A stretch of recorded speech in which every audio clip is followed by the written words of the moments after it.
계시록 1장 5절 또 충성된 주민으로 죽은 자들 가운데에서 먼저 나시고 땅의 임금들의 머리가 되신 예수 그리스도로 말미암아 은혜와 평강이 있기를 원하노라. 우리를 사랑하사 그의 피로 우리 죄에서 우리를 해방하시고 교회는 무엇을 전파해야 합니까? 바로 죽은 자들 가운데서 먼저 나신 예수님을 전해야 합니다. 부활하신 예수님을 전파하는 것이 교회입니다. 이 복음을 전파할 때에 교회에서 생명이 살아나게 되어 있습니다. 십자가의 복음을 전파하지 않으면 영혼은 절대 살아나지 않습니다. 예수님의 피로 우리가 죄에서 해방되는 것입니다. 해방하시고 풀다, 해방하다, 석방하다, 취소하다, 폐지하다라는 뜻입니다. 예수님께서는 우리의 모든 죄를 십자가에서 자신이 피를 흘려 주심으로 나의 죄를 해방시켜 주시고 죄악의 감옥에서 석방시켜 주셨으며 나의 모든 죄악의 고통을 취소시키시고 주님의 피로 완전하게 죄인이라는 사실을 폐지해 주셨습니다. 이 모든 것이 바로 주님의 사랑이라고 말씀하고 있습니다. 그런데 아무 때나 죄악에서 해방된 것이 아닙니다. 내가 십자가에 달린 예수 그리스도를 믿음으로 완전하게 받아들일 때에 죄에서 해방되는 것입니다. 이 해방의 사건은 이미 하나님께서 만세 전에 작정하신 일이며 선택하신 백성들을 위해 준비하신 일입니다. 이것을 주님께서 자발적으로 십자가에 달리사 나를 구원해 주신 것입니다. 내가 한 것은 아무것도 없는데 주님께서 나를 위해 직접 십자가에 자발적으로 달리셨습니다. 이것이 주님의 크신 사랑이 아니고 무엇입니까? 바로 나를 위해 죽으셨고 죄악에서 해방시킬 수 있는 분은 오직 주님 한 분밖에 없다는 것을 말씀하고 있습니다.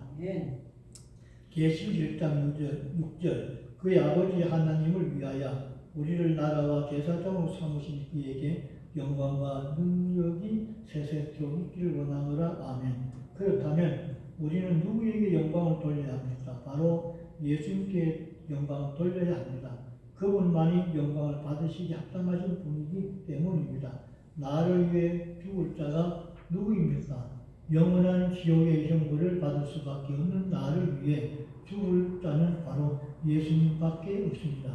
그래서 영원히 주님께 모든 존귀와 찬송과 영광을 돌려드리는 신앙을 가져야 합니다. 계시록 1장 7절 볼지어다 그가 구름을 타고 오시리라. 각 사람의 눈이 그를 보겠고 그를 찌른 자들도 볼 것이요 땅에 있는 모든 족속이 그로 말미암아 애곡하리니 그러하리라. 아멘. 주님께서는 계시의 말씀을 주시면서 구름 타고 오신다고 합니다. 그런데 각 사람의 눈이 그를 보겠으며 그를 찌른 자들도 볼 것이라고 합니다. 우리는 이 말씀을 보면 믿지 못한 자들도 있을 것입니다. 사람이 한 번이라도 구름을 타고 왔다면 믿겠지만 이런 사실이 전혀 없었기 때문입니다. 과학과 이성으로 생각해도 구름을 타고 사람이 올 수 없기 때문입니다. 그런데 주님은 나에게 믿음을 주셔서 믿어진다는 것이 은혜입니다. 오시리라 엘코마이 오다 나타나다라는 뜻입니다. 주님께서 반드시 이 땅에 구름을 타고 나타나실 것을 말씀하고 있습니다. 사람이 아니라고 부정해도 주님은 반드시 나타나실 것을 실제적 사건으로 말씀하고 있습니다. 그런데 이 사건은 과거에 이루어질 일이 아니라 현재에 이루어질 것을 말씀합니다. 주님의 임재는 바로 지금 현재에 나타나는 것을 말씀하고 있습니다. 그래서 주님이 도적같이 임하는 것을 영적으로 깨어있지 않으면 모르는 것입니다. 주님이 구름을 타고 오시는 것은 능동적으로 오시게 됩니다. 자발적으로 구름을 타고 오시는데 이미 죽었던 자들이 영화의 몸으로 부활하여 함께 오시는 것입니다.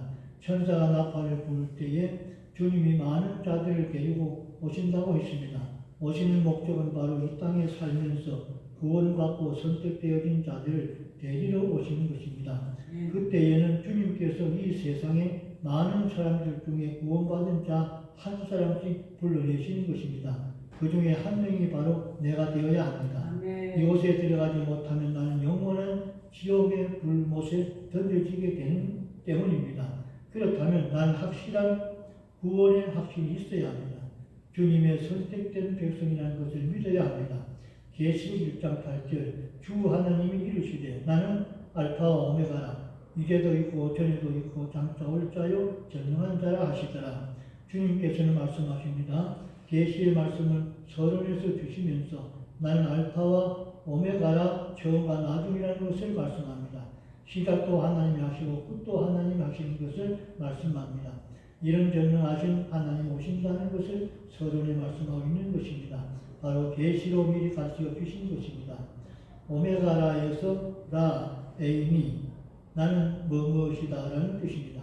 이 말씀은 주님은 바로 전능한 하나님이라는 것을 말씀하고 있는 것입니다. 전능한 하나님이라는 것이 실제적 사건으로 있었으며 현재 시제를 쓰고 있는 것은 주님은 지금 당장 현재에 항상 하나님이라는 것을 말씀하고 있는 것입니다. 주님은 능동적으로 자신 스스로 하나님이라는 것을 나타내 주고 있습니다. 주님이 하나님이라는 것은 바로 단수 1인칭을 쓰고 있기 때문에 하나님은 단 한 분 유일하신 분이라는 것을 말합니다. 우리는 이런 하나님을 섬기고 있는 것입니다. 이런 하나님이 마지막 날에 구름을 타고 나를 데리러 오십니다. 얼마나 가슴이 벅찬 일입니까? 전능하신 하나님이 나를 데리러 오신다고 생각해 보세요. 너무나 놀라운 일입니다. 사랑하는 성도 여러분, 계시록은 닫혀있는 책이 전혀 아닙니다. 이 책은 주님께서 이미 밝히 드러내 주신 책이며 다 가르쳐 주신 책입니다. 이제 이단의 계략에 빠져서는 안 됩니다. 이단은 숨겨진 책이라고 가르치고 있습니다. 자신들만 이 책의 비밀을 풀었다고 말하고 있습니다. 우리는 이제 이런 이단의 교리에 미혹되지 말아야 합니다. 오늘 하나님의 말씀을 통해 주님은 나에게 계시해 주셨고 이제 계시록이 어떻게 흘러갈 것인지를 말씀해 주시고 있습니다. 이 세상에 자기 자녀에게 비밀로 숨겨놓고 풀지 못한 문제를 내는 부모가 어디 있습니까? 하나님 또한 선택받은 백성들에게 주님이 오시는 것을 비밀로 숨겨놓고 아무도 만나지 못하도록 하는 이런 하나님이 어디 있습니까? 하나님은 이미 계시로 가르쳐 주셨는데 인간의 무지 때문에 깨닫지 못하고 엉뚱하게 해석하여 잘못 알고 있는 것입니다. 그렇다면 이제 나는 주님의 계시의 말씀을 똑바로 깨닫고 알아야 합니다. 아멘. 앞으로 전개될 하나님의 계시의 말씀을 확실히 배우고 깨달아서 주님의 뜻에 합당한 삶을 살아가시는 저와 여러분들이 되시기를 주님의 이름으로 축원합니다. 아멘.